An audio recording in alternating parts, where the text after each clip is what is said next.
Hey guys, welcome to the Whole City Hub podcast. This is your boy Nappy Nick here. I'm along with Ryan. This is gonna be a Florida State pod, and we're gonna get into that down the road. Matt and Jacob had other things to take care of, so I'm gonna get their picks whenever they send to me. We go from there. This is week one of Bowlpalozza. We have 41 games. 41 or 42? 1, 2. 41, yeah. 41. 41 games to talk about. We're gonna do week one. Get ready for this weekend. Starting with, I think, 7 bows on the docket between Saturday to Tuesday. They were going to do this or try to do this pretty much every week, every Thursday. Find out what the Cubs are. I figure out the schedule as I look through the bowl season. Please stay tuned. I should do a pick'em. Might do a pick'em in the group on ESPN the app or something.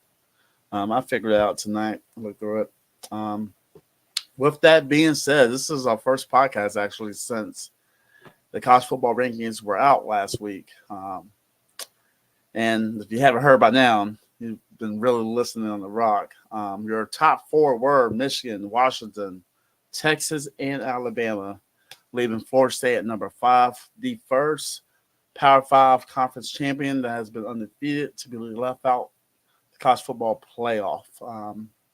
They were jumped by Texas and Alabama. I think Texas was ranked 7th, and Alabama was 8th, and both won their conference championships games. Bama upset Georgia 24-21, and Texas beat Oklahoma State. I don't remember that score. I know it was pretty substantial. 49-21? Yeah, 49-20, 21, yeah. Something like that. Yep. To get to the playoff. If you haven't been on FSU Twitter, man, it's been sieging the fires and stuff. We're going to talk about that, and we're going to talk about the obvious question: did Florida State get screwed by the college football committee? I'm gonna give Ryan. Ryan's gonna. Me and Ryan were just talking about this beforehand. I'll let Ryan be the passion, the FSU fan base personified into Ryan today. Ryan, the floor is yours. I mean, so much of this has already been said. You know, as you mentioned, first ever undefeated Power 5 conference champion to be left out of the playoffs. One of the best quotes I heard right after it happened was, "This has turned college football into figure skating, where we're looking at the possibility of how good somebody is versus their record." And to me, that doesn't make sense. You know, yes, so many people say, oh, it's about the 4 best, but the best should be an undefeated team, without question. No matter who you played, what your schedule was, you went undefeated. You played in a power conference, you went undefeated. That should make you one of the 4 best. You know, Texas and Alabama both had their opportunities. They tripped. That's too bad. You know, that puts you on the out, or that's what it should be. You know, Florida State, despite everything that they had to go through, losing their quarterback, problems with defensive schemes, what have you, they always stepped up and won. If they were behind in the first quarter, they always came back and they finished strong in the second. That went with Florida. That went with the Louisville game. That went with a lot of games where they played the Clemson game. You know, they made the right adjustments at halftime to come back and beat their opponent. And they did it every single week, no matter what problem they were having. And I don't know how you can say that doesn't make them one of the best. Right. It's well, I guess before I go my tab it, you have anything else going besides what you laid out? Yeah. Some damn Speaking truth. There's some damn Bo Hicketry going on with the committee, man. ESPN runs the committee basically, or something like that. They have monetary ties to the SEC, so they automatically put Alabama in. You know that I really believe that the head of the playoff committee is the younger brother of the CEO of ESPN. I mean, oh really? Say it, yeah. Boo Kerrigan? What's that? Boo Kerrigan? Whatever his name. Yeah, but the president or CEO of ESPN, his younger brother, is the head of the college football committee. A guy who's never been involved in college football before, by the way, which is another problem that I have. Why are so many people, all 13 of the committee right now have never been involved with college football. They are businessmen, fans, or Yeah, so but they own a media of some sort. But you saw that the FSU fan base, part of Georgia fan base too. Georgia got pretty screwed too. And Georgia should be upset too. Like Georgia should be just as ticked off. You ticked off. Like you lose one game and you drop from 1 You go from 4 to 6 or from 1 to 6. That doesn't make sense. You drop 5 spots. 5 spots. Is No. Alabama, you barely got beat by Alabama, a team with a banged up team too. A team who had to win on a last second Hail Mary play to beat Auburn in Auburn.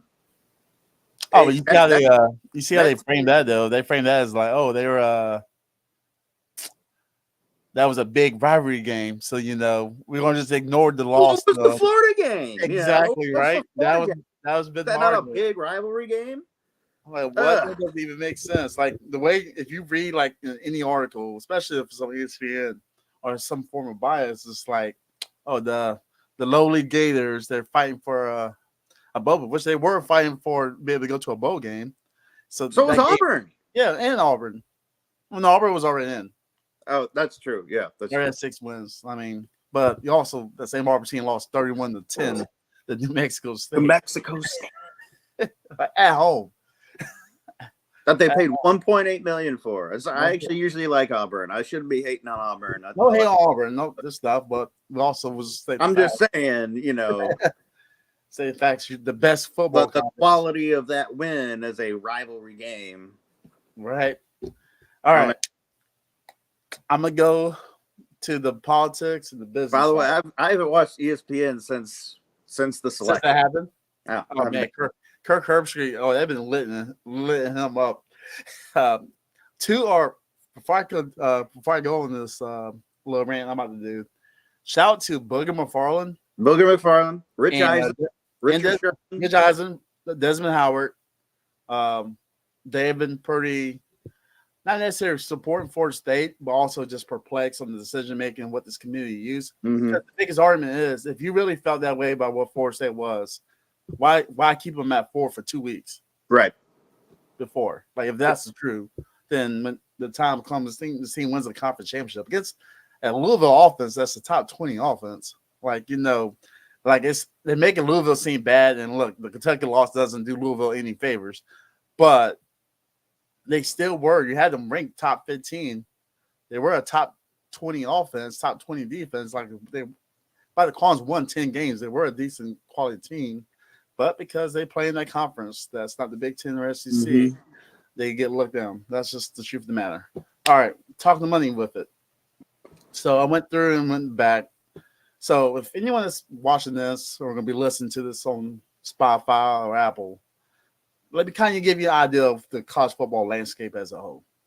So you wonder why college football realignment is so important, and Ryan knows this is what I do, that Florida State's been making a big this was been the big key 2023 for Florida State is we need to leave the ACC.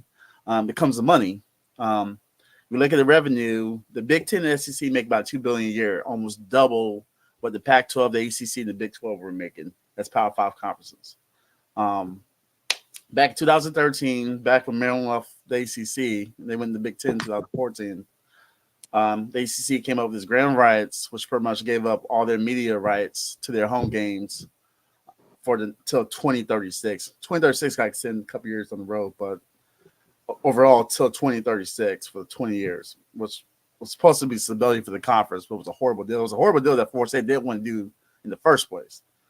This is back when they were threatening to leave for the Big 12, potentially. But I'm going to loop that back in. So I don't know if you pay attention to Desmond Howard, and I really don't have. I looked through trying to find some concrete evidence of this, but there's not really none out there.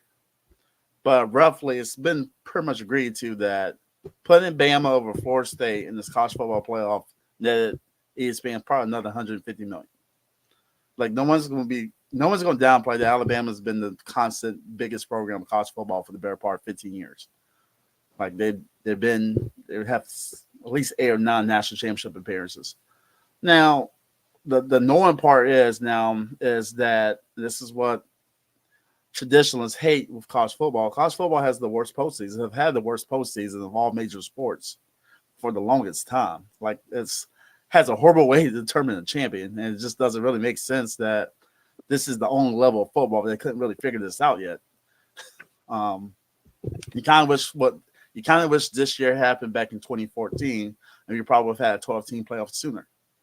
Truthfully, with it, but to get to the heart of it of that, this was really strictly a business decision, more so than the play of the field. It sucks as a FH fan that me and Ryan are, and the whole entire fan base, that your team runs the table. Not just runs the table. You go out and schedule out of conference a really good program. And look, these schedules are made 6-7 years in advance, so you don't know what these schools are going to be when the season arrives. But LSU was preseason top 10. They're supposed to compete. They won. They lost a couple of games, but hey, they had the Heisman Trophy winner, but has his worst game against Florida State. And I'm sorry, Jordan Travis doesn't play defense. Like that defense was once a legit, if not the best defense, it's probably been that playoff stuff. And it's just knowing. I know the Georgia game against Georgia feels like a consolation prize at this point. And through other avenues, I guess the AP poll or maybe the coaches poll, still technically claim the national championship. They vote Florida State number 1 with some, but in our the bigger picture play, I believe Florida State got screwed for a business decision, not the play on the field, the business decision. Because just to highlight what Ryan said, Alabama needed a last second play to beat Auburn against a team that was 500. In addition, they struggled with South Florida. They're the only team that didn't score more than 20 points on South Florida's whole schedule. Just give people that information. They also struggled with Arkansas and struggled with Texas A&M against teams that are supposed to be subpar. So it's just like, where's your standard going? Because, if you lay out all 12 wins or all 13 wins side by side, Florida State trumps Bama. Like it's not – so you can't say it's resume. You can't say playing style. It's like, the excuse of Jordan Travis getting hurt gave them a good alibi or for them to do it. That's all it was. Yeah, it was like 100%. That's what it was. Like, here's our excuse. We can piggyback us, and we can use the rules to say, well, key player. But I'm like, we keep saying key player, but also in the sport of a football team, we keep saying football is the ultimate team sport. You kind of have hypocrisy with that. It's just they're not clashing. And I kind of go back to the college realignment real quick to kind of get people why Florida State wants to leave the ACC and some of these other schools. It goes back to 2021, back when I think it was NCAA versus Alston about educational caps. And this is by Judge Brett Kennevall. Zach Worth quoted from his article. It does seem schools are conspiring with competitors, agreeing with competitors, let's say Tato, pay no salaries for the workers who are making the school billions of dollars on the theory that consumers want the schools to pay their workers nothing. And that just seems entirely circular and even somewhat disturbing. Nowhere else in America can businesses get away with agreeing not to pay their players a fair market rate on the theory that their product is defined by not paying their workers a fair market rate.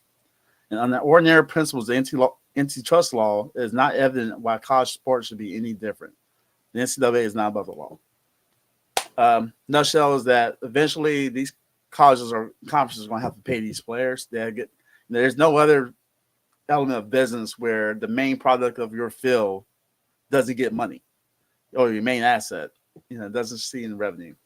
I know that kind of gets away with the force age screw in the committee, but those are just kind of like the financials to look into, think about. It's a bigger decisions than just who the best teams or whoever the best deserving teams are. Unfortunately, it's politics getting in sports.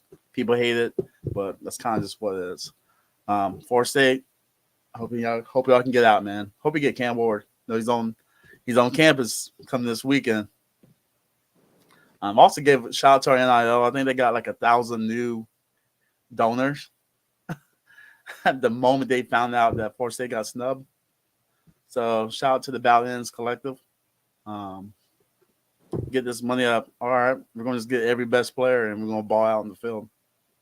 Fortunately, we have 12 teams next year, but I think the AD for state of Florida officially filed a lawsuit, or not a lawsuit, I guess some form of survey to look into, see if there was any other matters outside of discussion with the committee. I'm not really sure where that's going to go, but I hope something gets done, at least on the legal side. Anything else? Any other thoughts you have with that, Ryan? I had thoughts that started to vanish.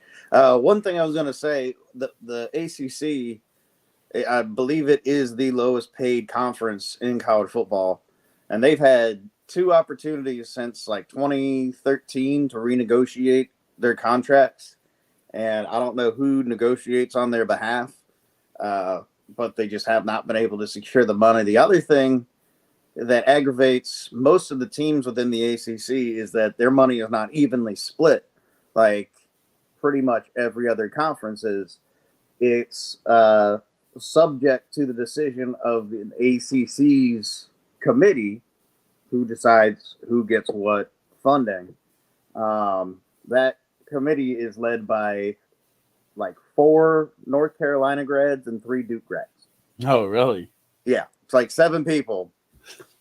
So who do you think the money usually goes to when it comes to ACC distribution? In fact, Florida State has been one of the bottom ones since they switched to that decision-making process of handing out money. As is Georgia Tech, Clemson, and Miami. So the 4 most profitable teams, arguably, are the 4 teams who get the least return. Oh, that's crazy. And if Florida State were to go to the Big Ten under their new contract, they would make almost $40 million more a year than they do in the ACC. Yeah. I think it's going to happen. Like, I think part of the best thing that probably came from that snub is the fact that it's probably going to be the ammunition in addition to the ACC commissioner joining the damn alliance and voting to not extend the playoffs. The playoffs to 12 teams this year, a year earlier, because of they're worried about the SEC or the Big Ten getting more teams. But if you actually look at, if there was a projection for the top, for a playoff, I think the ACC would be the only team that's not Big Ten or an SEC team that's going to be a future conference. Like, it's literally between those 2 conferences. The other 12 teams, plus maybe a group of 5 champion, which has been Liberty. Yeah. So, we see. It's early late in the season. Guess we're just going to play by ear, see how conference line plays out. But hey, we're here to talk football and make some money. So let's get to doing that. Money. As I get through, there we go. I'll share my sheet so you can see. I don't think I had a great championship week, if I remember correctly. Oh, yeah. Not me to do that. There we go. Yeah, we'll go back. And I didn't really have a good championship week either. 6-4 is better than I thought. Okay, I'll take 6. Yeah, I think Jacob had the best. Yeah. So for my listeners, listen through some audio means. Run through these games real quick from conference championship weekend. There was 9 games in all, maybe 10 games in all.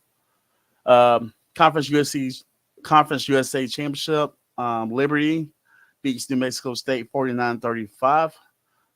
That was a win for Jacob, and Liberty covered in 10.5. That's a loss for me and Matt with New Mexico State not covering, and a loss for Ryan on the under 56.5. MAC championship, Miami 23, Toledo 14. Shout out to our big dog Miami, cashing in the plus 250. That's also Jacob taking Miami to cover at 7.5. That was a win for me also, under a 44. Losses for Matt and Ryan at 7.5 for Toledo. American Athletic Championship. SMU 26, Tulane 14. Another dog with SMU winning outright.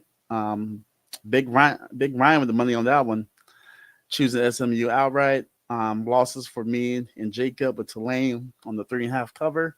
And that was without the starting quarterback too. Yeah, right. Yeah, Tulane. I don't know what happened to Tulane. I guess the SMU defense has checked them truly.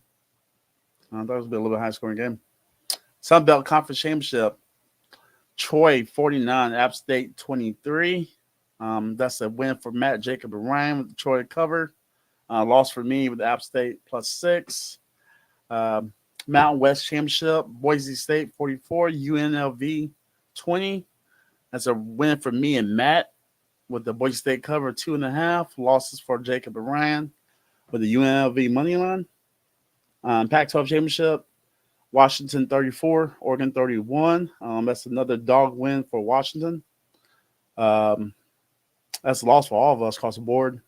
Dude, I still can't believe Washington was the underdog in that one, having beaten Oregon already. 9.5. 9.5, yeah, of all things, yeah. Of all things, it was 9.5. But I don't know. I guess they just knew how to call the game against Oregon.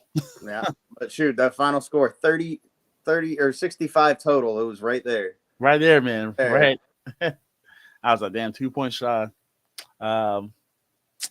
Losses for me and Jacob, the Oregon cover. Losses for Ryan Matt with the over.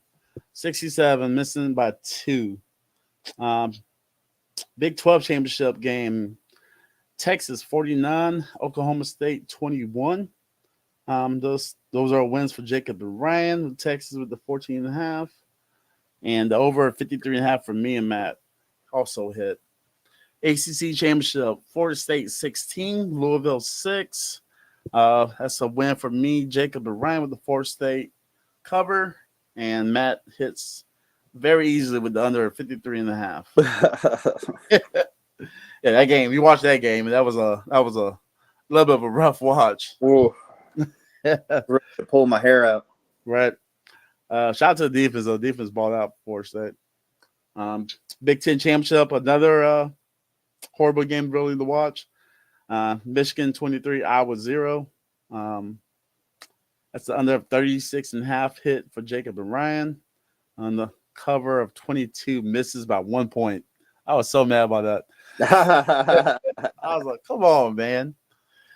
All right. Then SEC championship, Alabama 27, Georgia 24. That's a dog win for Bama. Wins for Jacob and Ryan. Jacob chooses Bama outright. Ryan chooses Bama to cover the 5.5. Losses for me and Matt. 5.5 for Georgia. On the week, me and Matt went 4-6. Ryan went 6-4. And Jacob had the best weekend of 7-3 on the week. For the year, to wrap up the regular season, Jacob is an outright winner, 100 wins to 89 losses, followed by Ryan, 81-80, Matt, 89-96, and myself holding on the 4th place spot, 88-97. You're right there, though. I'm right there. I had a really rough week of 1-12. That kind of killed me. That's right. I remember that. That's right. Stuff. What is this? So dog wins of the week. Yeah. Oh, it's in my notes. Let me go through right quick. Yeah. What? Four underdog wins in conference championship? Yeah, 4. I want to say. There we go. Oh, so kind of just this was like a reflection of the season. So best record went to Jacob, worst record went to Nick. The best week was week 10 for Jacob. He went 11-3 in week 10. The worst week for anyone was me, week 8. I went 1-12. Oof. All right. Most dog wins. This means most underdogs chosen outright was Jacob with 10. What? Yeah, right. I demand a recount. The least dog wins was between me and Matt. That was 7. The most over picks that were wins were me with 13. The least over wins was Jacob with 2. The most under wins was Ryan with 13. I like taking the under. Right. The least under wins was Jacob with 1. Right. Well, Jacob doesn't really pick the over under. He usually just goes straight for the, He's pretty linear with it. So, hey, it worked out for him. He got the best record. That's true. That's can't true. argue. The most wins per week. The most best weeks, I guess we'll say, is Jacob with 5. The most worst weeks were Matt with 8. Oof. And the most weeks at or above 500 per week was both Ryan and Jacob, tied for 9 each. Nice. So that's a review of the season. Overall, we've been pretty good. Good season. It was good season. Good first season. Both you and Jacob above 500. Any other thoughts on that, Ryan, about your season? I know you got in a little late. I didn't think you get into week 3 or 4. Week 3, I think. Yeah. So only that I wish I'd put some actual money on some of these picks I took this year, man. That's it. Yeah, that's man. it. I had some good picks. Yeah, man. It was stuff. That's what I said too. Except that 1 week. That 1 week I lost so much money. That's how it goes, though, man. That's how it I goes. tell people, if you take that week out, I'm 87.85. So yeah. So that's how I look at it. It happens. I hope that never happens. It's really hard to not only get one pick right. Yeah, you got to really work at that. I really work. It takes skill right there. All right, man. We're gonna get into it. We got, I believe, 9 bowl games go through. The whole bowl season kicks off 12 o'clock Saturday, December 16th. Let's go bowl season. Starts in Myrtle Beach, Dirty Myrtle. We got Georgia Southern Sunbelt taking on Ohio of the MAC. Make sure I have this up on the screen. There we go. Over under is 48.5. Georgia Southern is 3.5-point favorites. The dog is plus 145 on the money line for Ohio. What's your thoughts on this game, Ryan? First of all, I love bowl season. I really do. You get to see matchups you wouldn't normally see. And I like a lot of these early bowls. Some of my favorite bowls of all time have been against non-power teams. Oh, yeah. I think like 2008 or 2009, Bowling Green versus Idaho was one of the best bowl games I've ever watched. So I like watching these early matchups. They're usually pretty tight. Ohio obviously had a better season, 9-3. I think they went this year. But the Sun Belt sending the most bowl eligible teams postseason, 11, I think in total. That was a dogfight conference. I think these teams are a little more battle proven. So I think Georgia Southern has the edge against Ohio. I know they're a run heavy team, or a pass heavy team. Ohio's a run heavy team. And I think Ohio's going to be a little not undersized against Georgia Southern. I think Georgia Southern has a bigger, faster team. So I expect Georgia Southern to win this one outright. All right. Now I'm going to go with the spread because they're the favorite. What's that? I'm going to go with the spread because they're favorite. Yeah. Gotcha. Well, I'm going to fight you on this. Okay. Mac action, dog. Mac action. I'm going to give Ohio. This defense is actually is pretty good. And they beat Toledo, which Toledo is like the Alabama of the MAC for that conference as far as like resources and players. And I'm held up. So I'm going to go with Ohio to cover. I don't know if they can win outright. I think Georgia Tech or Georgia Southern can get the dub, but I think it would be like 1 from 3. Right. I will say this: Ohio is actually one of the most consistent teams. I think since this coach took over, they've only had one losing season. Oh, really? I think this is like his 23rd or 24th season as their coach, and yeah, he's been to a bowl game almost every year he's been there. Yeah, that's consistency right there. Yeah, Ohio's a regular show or postseason almost every year. They've got quite a few MAC championships under their belt too.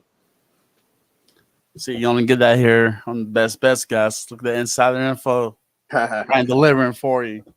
Let's go. We're going to carry on to the Celebration Bowl heading down in, actually, not where should this play? Atlanta, I think.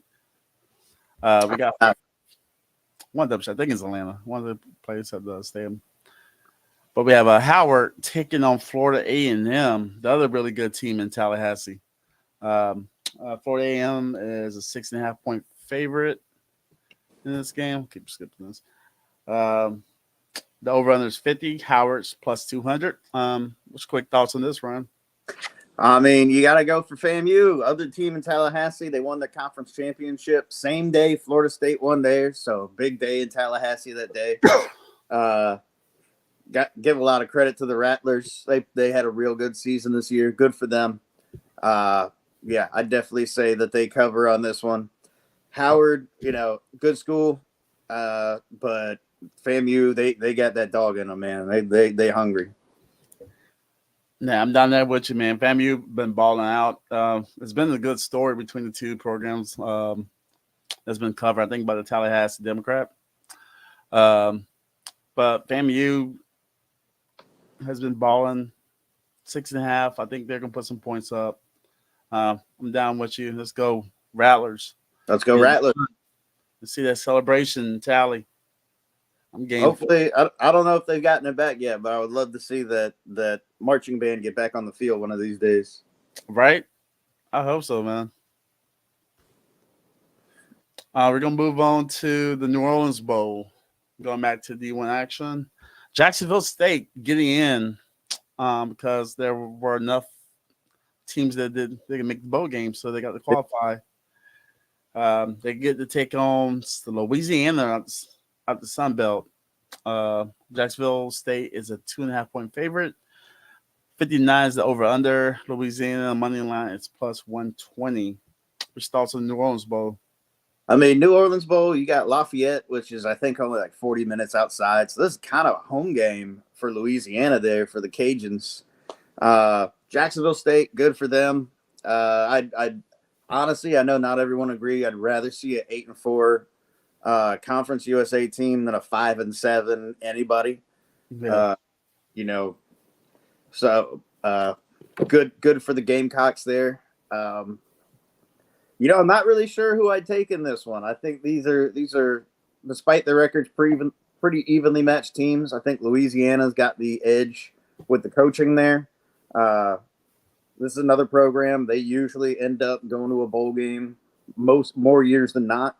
So I'm going to take the under. I'm going to take the under in the New Orleans Bowl this year. Sticking true to it. Go ahead. Man, I tell people, like, for anyone that's not familiar with sports betting, to root for an under is nerve-wracking. Because you're like, oh, don't score here. Don't score a field goal. Like, you're really going to pick and choose how you win your possessions. Yep. Especially if you're like a fan of the team. You probably shouldn't do that, honestly. But for here, I'm going to go with never bet a fan, folks. See, never bet on your favorite teams to leave your peace of mind, unless you bet against the Panthers this year. Fun fact on the side note, if you're trying to go to the Falcons and Panthers game Sunday, tickets are going for $15. Oof. What do you think about those rumors that Belichick might go to the Panthers? I hate myself. Honestly, I was like, come on, man. You keep making – if it was Mike Tomlin, you leave my coach alone. See ya. That's who I would want more so. That's who everybody wants. That's what everybody wants, man. Tomlin stays in Pittsburgh, man. Yeah. If they're smart. Smart. No, they're not getting rid of them. They'll be stupid. They might just tell them, hey, you should hire this guy as offensive coordinator. But I thought they'd get rid of Mike. It's a staple in there, man. Staple. We're going to head next over to the Cure Bowl, where we have Miami of Ohio taking on App State. App State's a 6.5-point favorite. The over-under is 44.5. Money line for Miami is plus 210. What do you think about the Red Hawks and the Mountaineers? First of all, man, geez, going all the way to New Mexico from Ohio and from North Carolina, I don't see that bowl game selling a lot of tickets. Right. Although, who knows? Ohio people, they move around a lot. Maybe there's a bunch of Ohioans in New Mexico. Right. Miami, Ohio, I doubted them twice already this year. Once earlier when they were playing one of our Power 5 matchups of the week, and again in conference. I don't take 3 losses. So I'm gonna go ahead and say Miami pulls this off and take the Miami money line. Let's go. This is the only time we support Miami on this podcast. In Ohio. It won't happen again. It won't ever happen Just again. Ohio. I'm down with that. I'm not sure about the outright because Miami was 10-3. They're 11-2, one of the best records against the spread this year of any team. And I'm going to go with that win. So I'm going to go with Miami to cover the 6.5. The Red Hawks, kind of like Ohio, they've been pretty underrated. Like, the MAC is one of those leagues. There's a lot of good football that a lot of people don't pay. And I really love the fact that they play those games on Tuesday and Wednesday now. Yeah, me too. Like, that was just pretty clutch. But like, you can learn something. You might follow the league a little deeper. If you're good with betting, these are the kind of leagues you want to bet on because they don't get cover with with Vegas as well, compared to like the Power 5, obviously. Just a little tad bit of info for my listeners out there trying to make a little money. But we're going to carry on to the New Mexico Bowl, where we have New Mexico State playing a home game, essentially. Take on Fresno State. New Mexico State is a 3.5-point favorite. Over under is 51. Fresno money line is plus 150. What's thoughts on the Bulldogs and the Aggies? Man, I think Vegas knows what they're talking about in this one. New Mexico State's got, basically a home game, like you said. 10-win team, beat Auburn in their own house. I know they kind of got shut out in the championship a little bit, but I don't see Fresno State being quite the same level as Liberty. Fresno State, good program, good passing game, but New Mexico State, they're hungry this year. I don't think they want to make it all the way to that championship and have a good season just to lose in a bowl game. So I'm going to take New Mexico State to cover. I'm down with you. This is also the team that once again beat Auburn 31-10 in Jordan-Hare Stadium. Just want to put that out there in the universe. But Jerry Creel, man, they got these boys playing. This is where good coaching comes to play. You got to respect good coaching. There's no disrespect to Fresno State because they started off hot, and then they cooled down. Because I thought they were gonna be the favorites to win the Mountain West, and they fell off near the end. And I know injuries could definitely play a part with that. That's why it's always a war of attrition in football. But give me New Mexico State to cover also with you. 3.5. I think that's a good line. Good digits. Sounds good. We're going to go over to Cali. Get ready for the Los Angeles Bowl. God, they just be making bowl games, man. At least give it a name. LA Bowl. Actually, it's the LA Bowl hosted by Gronk. That's literally the name of it. By Gronk? Yeah. Gronk has hosted the game. I don't know what that entails. I guess he's gonna. I don't know if he's I guess he's gonna be broadcasting, but I don't know if he's gonna be on the field or in the booth. I guess you just have to watch and. I might have to watch that game. Yeah, I'm down. I might have to watch that game. I'm a supporter of Gronk. Like I tell people all the time. Like I remember when Gronk came to Charleston a few years back, and he had probably the best run of a Sunday I've heard anyone ever having, going from Folly Beach to downtown King Street to go judging the bikini contest at Windjammer, all in the same day.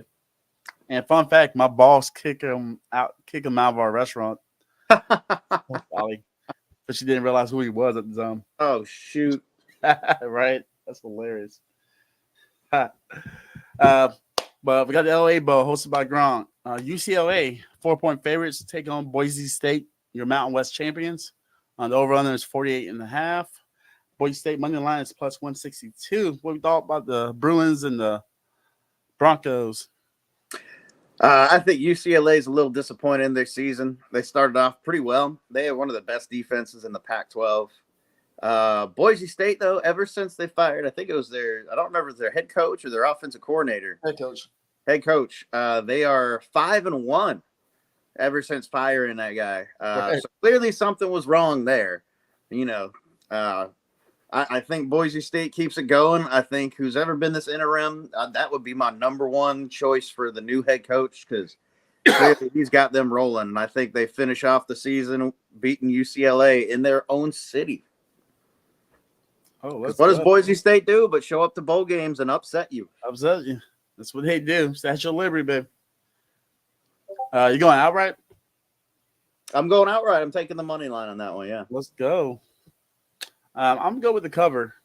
I do fear, I will say that UCLA has a pretty good defense. And from what I heard, or from what I've been looking at, I'm pretty sure no one has fully opted out other than the quarterback. Dante Moore, who's a hot commodity in the transfer portal right now. That's an important holdout, though. It is important, according to the college football committee. I want to be emotional right now. But give me the Broncos. I think they can. I think UCLA's offense is pretty pedestrian. That's the word I was going to use. Yeah. Right. I think they can handle. I think it's probably in the 20s. I'll say 24-21 game stuff. So the under seems a little appetizing too. But I'm gonna go with the Broncos. They're probably my favorite group of 5 team. Been watching the past couple of years. Get them in the Pac-12 so it can be not Pac-2 anymore. We're gonna move on to the Independence Bowl down there in Shreveport, Louisiana. We got Texas Tech taking on future ACC member, the Cal Bears. Over under 58. Cal money lines plus 135. What you got with the Red Raiders and the Bears? How is the Cal Berkeley Bears going to be in the Atlantic Coast Conference? Anyways, California, they won their last 3 to get bowl eligible, including the rivalry game, last game of the season.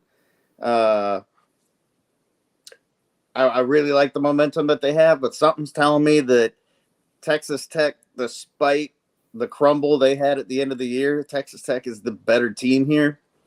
I definitely have a lot of faith in Morton, the quarterback there for Texas Tech, who'll be starting this weekend because I think their original starter's still hurt, but Morton's played most of the season. They still held on long enough to go 6-6. I just think Texas Tech has a more talented team. And I don't think Cal's going to be able to hold. So give me Texas Tech to cover. All right. Let's go. I'm going to be on the opposite side of you. I'm going to go with the Bears. I think Cal's a decent team. I think they're a lot better than I think people are projecting. I think no one projected them to make a bowl. So to make a bowl game, it's a pretty good accomplishment.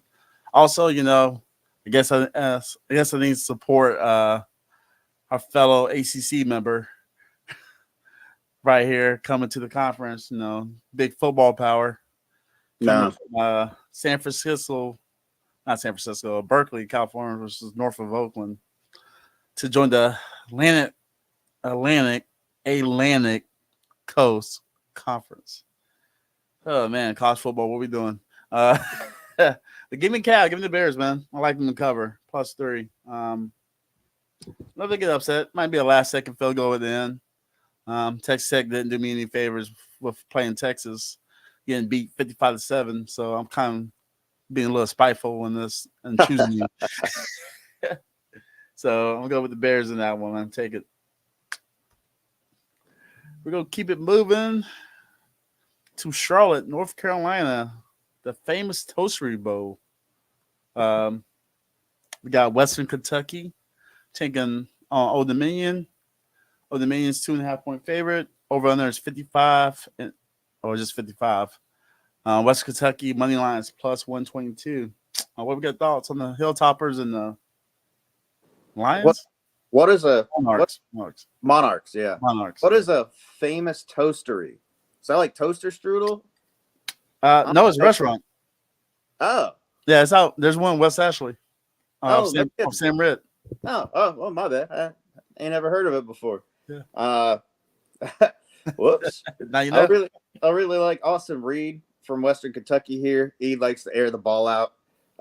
Old Dominion, I think they had a couple of lucky wins, scratched out a few wins that they really didn't deserve. I think Old Dominion's probably one of the worst bowl eligible teams that got out there. So I expect Western Kentucky to handle them pretty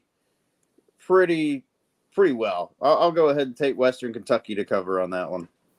Or to money line, I mean. Money line. Look at you, man. You're going for the dogs. Oh, yeah. Let the dogs out. I am going to actually go against you a little bit. I'm going to go with ODU. They have a little bit of an up and down season, truthfully. I will 100% say that. But they've been pretty good at covering. They gave James Madison a hell of a scare. Even though I know that's kind of like an in-state rivalry game. Keep that in mind, understandably. But they've been pretty solid. You know, they've beat Georgia State. They've beaten Georgia Southern. Their losses were on the Liberty, Coastal, and James Madison. So I think they'll be pretty competitive in this game and get the cover. So give me ODU 2.5. Fighting Ryan on that one. All right. Then on Monday or Tuesday. I think it's Tuesday, actually. Tuesday, yeah. Tuesday. Old Dominion plays Monday, yeah. Yeah, okay. Yeah, the Frisco Bowl. UTSA taking on Marshall, Thunder, and Herd. UTSA is 13-point favorite in this game. 53 is the over-under. For the total, money line for Marshall is plus 430. Side note for this game, for my listeners, tell Ryan this in the pre-show.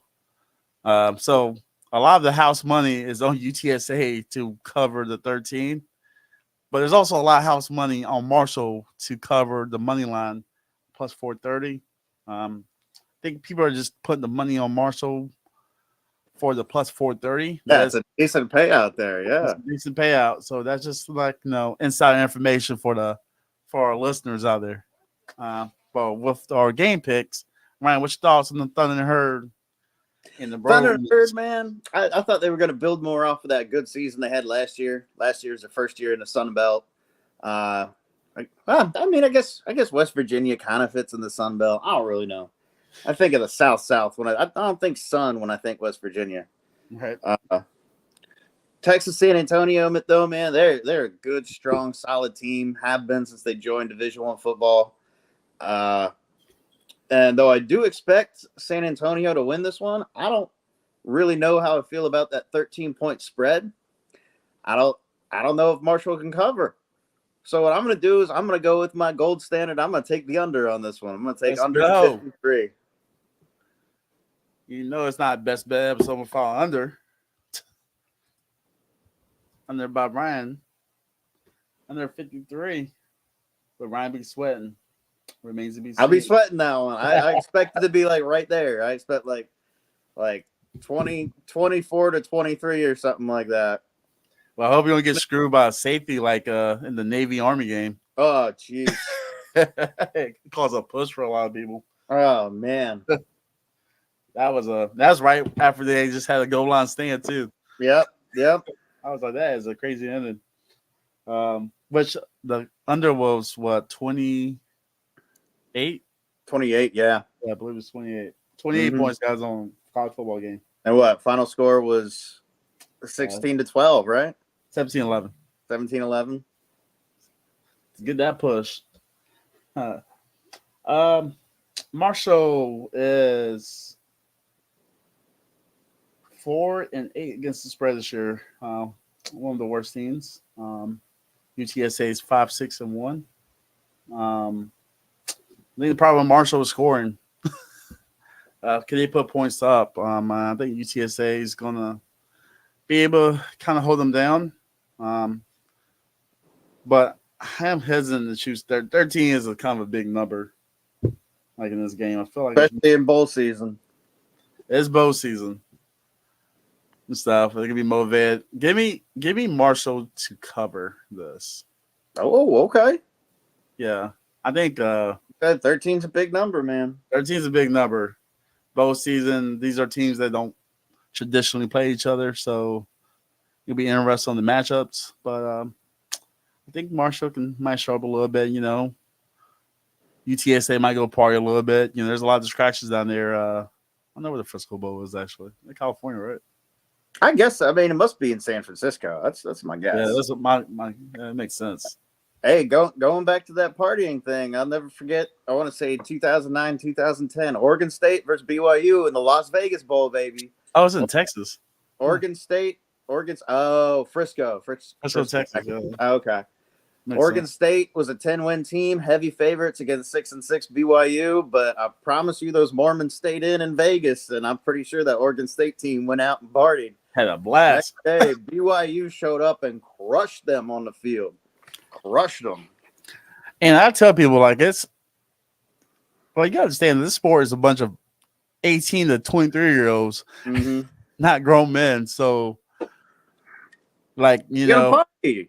Yeah, they're gonna be partying, having fun. This is their vacation. They worked hard all year for this, man. Live it up. I will say that when it comes to betting, you should kind of look into where these bowl games are played, because it's a lot different. Like I say, going to a game in Las Vegas than playing a game in Birmingham, Alabama. Yeah. Or something like that. It's just drastic. Your distractions out there. Or you go to New Orleans and Bourbon Street's right there hollering at you. Yep. Bahamas Hawaii. Bowl. You out there in the ocean. The Hawaii Bowl. Hawaii, Myrtle Beach Bowl. Coastal right there. Myrtle Beach, yeah. Fun, I think you're safe if you go to Charlotte. I know Charlotte is a fun town, but the nightlife isn't as crazy as compared to some of these other cities, or especially cities that have casinos or something. If you're a coach, you want your players to go to the New Mexico Bowl every year. Ain't no way they're getting in trouble there. Unless they're gonna look for what's that? Area 51.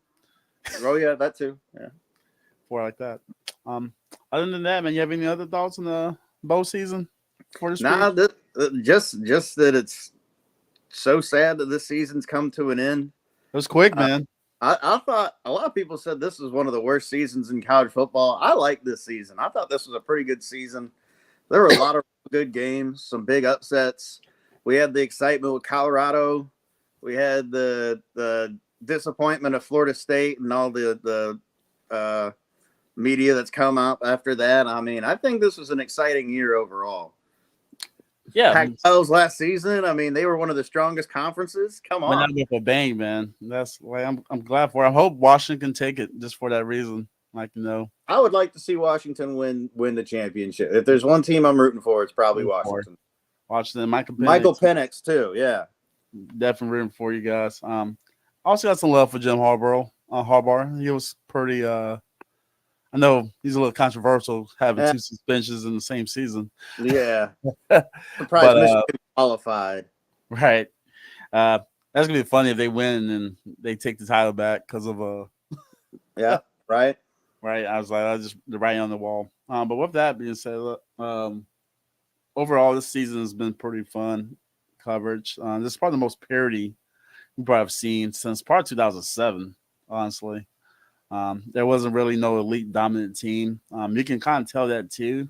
If we actually look at the playoff odds, every team is plus to win. So there's no heavy favorite like Georgia's been the last 2 years. So I'm excited. I hope it continues, man. I hope this conference realignment doesn't really take away from the actual competition on the field. And I hope Cam Ward goes to Florida State. I hope that would be balling, man. We have a pretty good recruiting class coming in too. If he doesn't, I believe in Tate. But they got DJU too on campus. They do got Weegalele. That's what I call them all year. Ugalele? Weegalele. Yeah, what are these Clemson fans that when we need them? Yeah, right. Yeah, they've heard his name enough. They know how to pronounce it. They curse it all the time. I ain't gonna lie. The petty in me was like, I would love for him just to come here to Florida State just to beat Clemson. Yeah, me too. Yeah, I love that. That would just be poetic. I was like, I'm 100% trying to go to that game next year. I'm surprised he transferred out of Oregon State, honestly. I thought he had a good season there. But the coach left. Oh yeah, that's right. Yeah, Coach Took went to where you go? He went to a Big Ten school, Michigan State. Yeah, he took the Yeah. Michigan State. Yeah. Who also just got they took their, which is actually funny because they took the backup quarterback Aiden Childs with him, just commit to the Michigan State in the transfer portal today. Oh, okay. Yeah, man, Oregon State. Whoever takes that job is gonna have a real rebuilding job done. But they got a big paycheck to do it for, so they do. Shoot, all the money they cut with all these lawsuits and all they get the rights from the rest of the Pac-12 for like a certain number of years. They have to get a big old paycheck. Big checks, big man. old paycheck. What's up? That's gonna turn their whole program around, man. Yeah, and all sports. The basketball team's been kind of mediocre lately. But with that being said, you got any more for the people, Ryan? Cam Ward, baby, you know where to go. Come on, man. You know where to go. If you could take Wazoo to the season they had, imagine what you could do at Florida State, man. With the weapons we having, hopefully Keem Williams takes a big step next year. And just remember, Cam, when you go to Miami next week, this is all you got to do. This you down, dog. You down. Yeah. You know, he was with Rick Ross earlier today. Was he really? That's pretty cool. That was hilarious. I was like, hey, man, I can't blame you, bro. Like, hey, take a tour, man. Enjoy yourself. Yeah. Just know that come August, it matters in Tallahassee. Mm-hmm. It matters. With that said, man, that's Ryan. I'm Nick. This is Best Host City Hall Podcast. Please go subscribe to us on YouTube, Facebook, Twitch. Please show me some likes on all social media, which includes TikTok, Facebook, Twitter, or X, wherever all the stuff is. With that being said, I'll probably be back next week. I'm gonna look at the schedule, kind of pierce some things out. But big bowl game, or not big bowl game, but big list of bowl games for the next week. For the next week, yeah. So stay tuned, man. You know, we'll make this money. That's what we're here for, guys. And with that, be safe through the holidays. Don't do nothing stupid. We want to see everybody come back and make it through the year. With that, this is the Whole City High Podcast. He's Ryan. I'm Nick. We out here. Deuces.